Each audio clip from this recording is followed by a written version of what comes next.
بسم اللہ الرحمن الرحیم۔ السلام علیکم ورحمۃ اللہ وبرکاتہ۔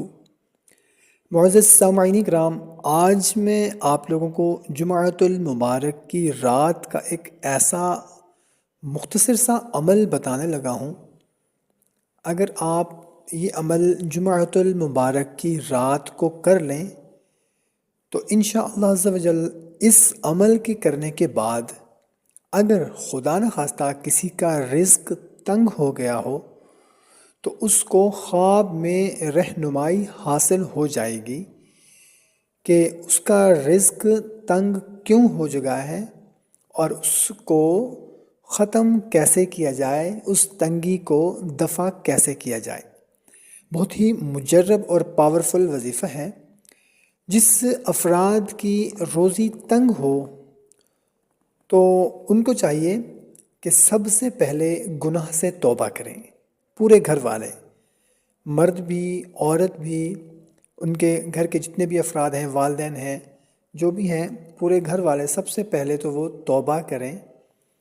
توبہ کرنے کے بعد نیکی کا ارادہ کریں کہ ہم انشاءاللہ عز و جل آئندہ جو ہے وہ گناہ نہیں کریں گے اور نیکی کریں گے۔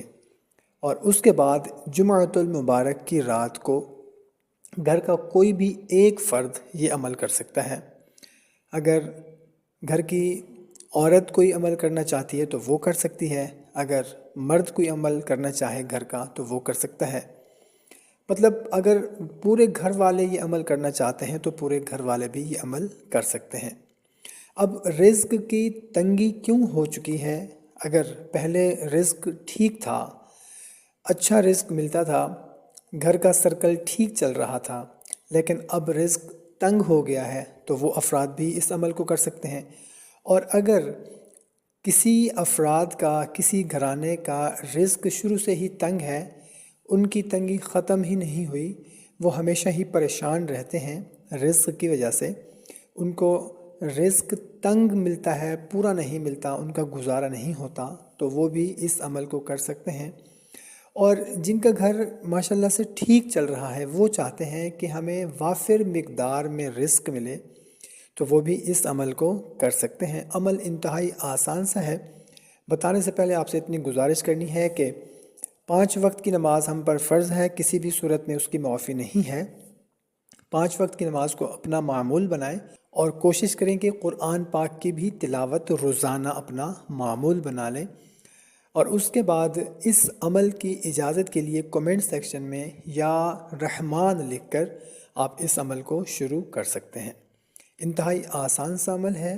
جمعۃ المبارک کی رات کو کسی بھی پہر، رات کے پہر آپ نے اٹھنا ہے، اور اٹھنے کے بعد آپ نے 100 مرتبہ استغفار پڑھنا ہے، اور 100 مرتبہ آپ نے درود شریف پڑھنا ہے، درود ابراہیمی پڑھ لیں یا کوئی سا بھی درود پاک پڑھ لیں۔ اور اس کے بعد سورۃ طلاق کی آیت نمبر 7 آپ کو یقیناً سکرین پر بھی نظر آ رہی ہوگی، اس کو بھی آپ نے 100 مرتبہ پڑھنا ہے، اور اس کے بعد کسی سے بات چیت کیے بغیر آپ نے سو جانا ہے۔ تو انشاءاللہ عز و جل اللہ تعالیٰ نے چاہا تو خواب میں ہی آپ کو معلوم ہو جائے گا کہ کیا تدبیر کریں کہ آپ کی جو تنگی ہے رزق کی وہ دفع ہو جائے۔ اگر آپ کی نوکری نہیں ہے تو بھی اس عمل کو آپ کر سکتے ہیں۔ اگر آپ رزق کی وجہ سے تنگ ہیں تو بھی اس عمل کو کر سکتے ہیں۔ پہلے اچھا رزق تھا، اچھا کاروبار تھا، اچھی نوکری تھی، اب ختم ہو گئی ہے، رزق کی تنگی ہو گئی ہے، تنگ دستی ہو گئی ہے، تب بھی آپ اس عمل کو کر سکتے ہیں۔ اور اگر اب آپ کے پاس اتنا رزق ہے کہ آپ کا گھر چل رہا ہے، لیکن آپ چاہتے ہیں کہ آپ کو وافر مقدار میں رزق ملے، زیادہ دولت ملے، تو بھی آپ اس عمل کو کر سکتے ہیں۔ تو خواب میں ہی آپ کو اس کی رہنمائی ہو جائے گی کہ آپ کو جو تنگی ہے وہ کس چیز سے دور ہوگی، کیا کرنے سے آپ کی تنگی جو ہے وہ ختم ہو جائے گی۔ کوشش کریں کہ خود بھی اس عمل کو کریں اور اپنے دوست احباب رشتہ داروں کے ساتھ بھی لازمی اس کو شیئر کریں۔ جزاک اللہ۔